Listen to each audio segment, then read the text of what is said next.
Welcome to your deep dive. You know the name, you've heard the stories. Pedro Rodrigues Filho, the Brazilian Dexter. But beneath the surface of this infamous killer lies a web of complexities. Yeah. A story that challenges our very notions of justice, Right. morality, and the human capacity for both good and evil. So buckle up. Yeah. We're going to explore the life of a man who walked a razor's edge between monster and folk hero. Yeah. Dissecting the events that shaped him, Right. the psychology behind his actions, and the disturbing legacy he leaves behind. It's a deep dive into the heart of darkness. Yeah. And it all starts with a childhood marred by violence. A childhood that may hold the key to understanding the monster Pedro would become. Let's start at the beginning. Pedro was born in Brazil in 1954. And right from the start, his life was marked by brutality. His father, a violent man, reportedly kicked his pregnant wife in the stomach, Oh, wow. leaving Pedro with a fractured skull at birth. Gosh. And that's not where the violence ended. We know both parents were abusive. His mother is described as a strict disciplinarian who relied heavily on physical punishment and religious indoctrination. This early exposure to violence is crucial when we try to understand Pedro's trajectory. Right. It's not an excuse, of course. Of course not. But the impact of such profound trauma on a developing mind cannot be overstated. You've likely heard about the psychological impact of childhood trauma. But how does that actually play out in a case like Pedro's? Can you elaborate on those psychological mechanisms? Imagine a child growing up in an environment where violence is the norm, where it's used to resolve conflicts and enforce authority. This child learns that violence is an acceptable, even necessary means of control.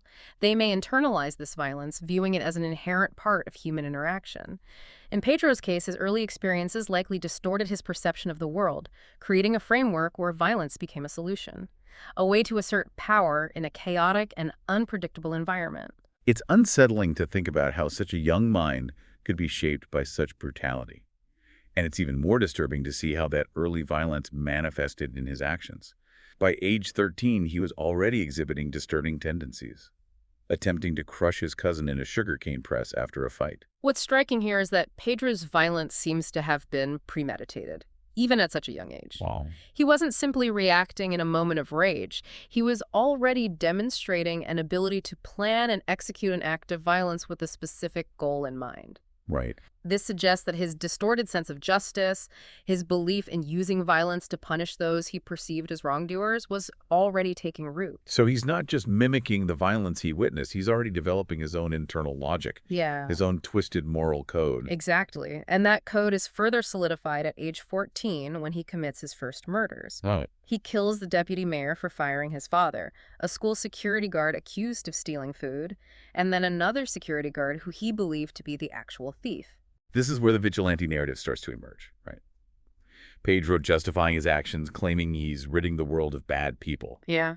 But isn't there a danger in romanticizing this narrative? Absolutely. While it's tempting to view him as a sort of anti-hero, Right. we can't lose sight of the fact that he's taking lives, Right. enacting his own brand of justice outside the bounds of any legal or moral framework. This vigilante narrative is often fueled by a sense of powerlessness, Okay. a belief that conventional systems of justice are inadequate or corrupt. Right. And while those feelings might be understandable, they can't justify taking the law into one's own hands. That vigilante narrative is a powerful one, particularly in a place like Brazil, where issues of crime and violence are so deeply ingrained in society. But it's crucial to examine that narrative critically, to understand the psychology behind it. It often stems from a need for control, a desire to create order in a world that feels chaotic and unjust. In Pedro's case, his early experiences of violence and betrayal likely amplified this need for control. He felt empowered by taking matters into his own hands, Right. by becoming the judge, jury, and executioner. And then he flees to Sao Paulo and gets involved with a drug trafficking gang, Right. led by Maria Aparecida Olympia, known as Botinha. This relationship marks a significant escalation in the brutality of his crimes. Can you talk about the power dynamics at play here? Pedro was just 14 at the time, and the sources suggest that Maria was older and exploiting teenage boys. This is a crucial point in Pedro's story, because it introduces another layer of complexity. He was both a victim and a perpetrator, Right. drawn into a criminal underworld where violence was not only accepted but expected. It's likely that he sought a sense of belonging and power within this gang, Oh, okay. a twisted kind of family to replace the one that had failed him. It's tragic to think that he may have been seeking solace in such a destructive environment, and then things take a devastating turn. Maria, who is pregnant with Pedro's child, is brutally murdered by a rival gang. Oh, wow. This loss unleashes a wave of grief and rage in Pedro, and his killing spree intensifies. We see Pedro's obsession with revenge merge with his already distorted sense of justice. He's convinced that he is righteous in his mission to eliminate anyone involved in Maria's death, all the while descending further into brutality.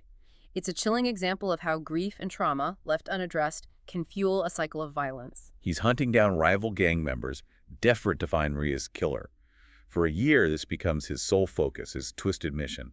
And during this time, he even targets his own cousin's boyfriend, killing him for refusing to marry his cousin after she becomes pregnant.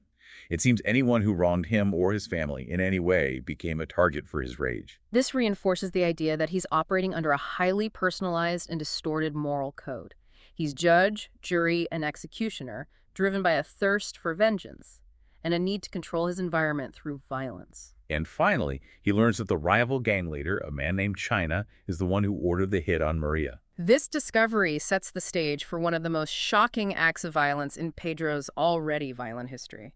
He crashes China's wedding with 2 of his friends, opens fire and kills 7 people, injuring 16 others. Oh my gosh. This isn't just a targeted killing anymore, it's a massacre, fueled by pure rage. This incident underscores the escalation of Pedro's violence. He's gone from seeking individual revenge to perpetrating a mass shooting, demonstrating a complete disregard for human life and an unwavering commitment to his own twisted sense of justice. Right. It's a horrifying moment that will forever mark his story. And it's this horrific act, this blatant disregard for innocent lives, that finally leads to his capture. At the age of 18, after a life already filled with violence and bloodshed, Pedro Rodrigues Filho is arrested. But even his arrest is dramatic and unsettling, foreshadowing the chaos that will continue to define his life behind bars. There's a firefight with the police, he's wounded, and wakes up in the hospital surrounded by reporters. He even uses this opportunity to brag about his killings, claiming he's murdered at least 100 men, far more than the 18 he's being charged with. This public declaration of his crimes speaks to Pedro's narcissism and his desire for notoriety. Yeah. He's playing into the public's fascination with violence, and the media, of course, eats it up. He's convicted of 14 of the murders and sentenced to 126 years in prison. But as you know, that sentence doesn't even begin to tell the whole story. 126 years? It sounds like a lifetime writer. But for Pedro, it was just the beginning of a whole new chapter of violence and notoriety, a chapter that unfolded within the brutal confines of the Brazilian prison system. So he enters prison, this notorious killer, this self-proclaimed vigilante. What happens next? How does the prison environment shape him, and how does he in turn shape the dynamics within the prison? Well, prison is a microcosm of society, a pressure cooker where violence often becomes the currency of power and survival. And Pedro, already conditioned to this language of violence, thrived in this environment. He doesn't shy away from his past, does he? In fact, he seems to revel in it. Not at all. He quickly earns a reputation within the prison. Other inmates, hardened criminals themselves, are both terrified of him and drawn to his power. He receives fan mail, marriage proposals, and even requests to kill specific inmates. It's a bizarre and disturbing form of celebrity, a twisted reflection of the way violence can be glamorized and even idolized, particularly in a culture where law enforcement is often perceived as ineffective or corrupt. He becomes a symbol of vigilante justice for some, even as he continues to commit horrific acts. I remember reading about one incident where he murdered a fellow inmate for snoring too loudly. It seems his triggers are unpredictable, his rage easily unleashed. That's what makes him so dangerous. There is a volatility to his actions, a lack of a clear pattern beyond his own personal code that makes him almost impossible to predict or control. He's not simply a cold, calculating killer. There's a deep-seated rage that seems to simmer beneath the surface, ready to erupt at any moment. And then there's the story of his father. His father was in prison for murdering Pedro's mother, and somehow they end up in the same prison. What were the authorities thinking? It's a truly disturbing turn of events that speaks to the utter lack of control within the Brazilian prison system at that time. How could they possibly allow a known killer like Pedro to be in the same facility as his father, the man he had vowed to kill? It's a recipe for disaster. And of course, disaster is exactly what happens. Pedro, driven by a primal need for revenge, stages a violent escape within the prison, gets to his father, and murders him. But he doesn't stop there. He cuts out his father's heart, takes a bite out of it, and then calmly returns to his cell. This act goes beyond revenge. It's a symbolic act of destruction, a way for Pedro to literally consume the source of his trauma, to try to obliterate the pain that had haunted him for so long. It's a chilling manifestation of his rage and his distorted sense of justice. It's a moment that cements his legend within the prison. He's seen as a force of nature, a man capable of anything. The violence continues. He kills more inmates, racking up a body count of at least 47 within the prison walls. This raises an important question about the responsibility of the prison system, the lack of security, the overcrowding, the unchecked power of the inmates. It all creates an environment where someone like Pedro can thrive, where violence becomes the norm. It's a horrifying cycle, and it's not just about Pedro. It speaks to a larger systemic issue within the Brazilian prison system, a system that seems to perpetuate violence rather than rehabilitate. Exactly. And then there's the story of the park maniac, a serial rapist and murderer named Francisco de Assis Pereira, who is scheduled to be transferred to the same prison as Pedro. This is where things get really interesting, because we see a different side of Pedro's twisted moral code. He's a killer, yes, but he also claims to have a strong sense of justice, particularly when it comes to crimes against women. He's outraged by the park maniac's crimes and vows to kill him as soon as he arrives. But before Pedro can get to him, other inmates start a riot, trying to get to Pereira themselves. The prison officials, realizing the danger, transfer Pereira to another facility. So he escapes Pedro's wrath, much to Pedro's frustration. What does this tell us about his motivations? I think this incident reveals a key element of Pedro's psychology, his need for control. He wants to be the one to dispense justice, to control the narrative. He doesn't want others to take that power away from him. It's about control as much as it is about vengeance. He wants to be the judge, the jury, and the executioner, and he's not afraid to act on that desire. In another incident, a rumor spreads about one of Pedro's friends in prison, leading to that friend's murder. Enraged, Pedro vows revenge. He wants to punish the person who started the rumor. But when he discovers that the person is transgender, he goes on a rampage, killing them and 15 others, in a horrific display of violence. This act is particularly disturbing because it reveals a dark undercurrent of prejudice in Pedro's warped sense of justice. His code, however he justifies it, is based on his own twisted worldview. It's a reminder that even though he might present himself as a righteous avenger, his actions are driven by a dangerous combination of rage, prejudice, and a need for control. And this time, even the prison officials have had enough. They subject him to a psychiatric evaluation and label him the perfect psychopath. For the next 10 years, he's kept in solitary confinement. This is an interesting turn of events. Solitary confinement is often criticized for its detrimental psychological effects, but in Pedro's case, it seems to have dampened his violent urges. He's eventually released back into the general prison population and never kills again while incarcerated. It's a baffling development. You'd expect solitary confinement to exacerbate his psychological issues, but it seems to have the opposite effect. What do you make of that? It's difficult to say for sure what impact solitary confinement had on Pedro. It's possible that the isolation, the removal from the constant stimulation and power dynamics of the general prison population, allowed him to gain a measure of control over his impulses. Or perhaps it simply exhausted him, sapping his energy and leaving him with less capacity for violence. It's a puzzle. And then after serving 34 years of his 126-year sentence, Pedro is released from prison in 2007. Released. A man who confesses to killing over 100 people, who continued to kill in prison, is released after serving just 3 decades. It's a decision that sparked outrage and fear throughout Brazil. And it raises serious questions about the criminal justice system, the concept of rehabilitation, and the very definition of justice. How do you measure punishment for someone who has committed so many horrific acts?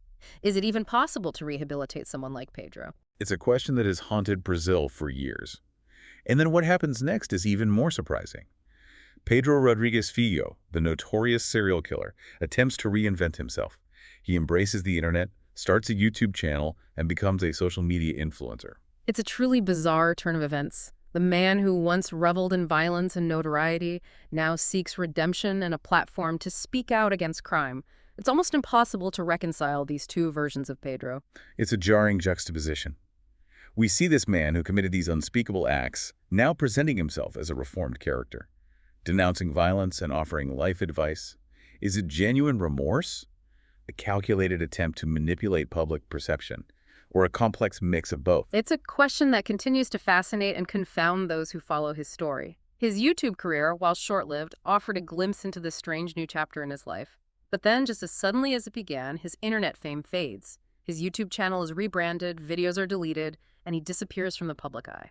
So the man who once craved attention retreats back into the shadows. What are we to make of this sudden shift? It's another layer of mystery in an already enigmatic life. Did he grow tired of the scrutiny? Did he fear for his safety?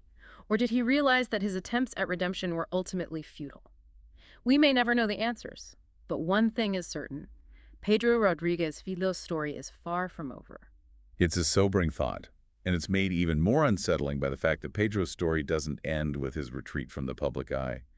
You mentioned that his story is far from over. What did you mean by that?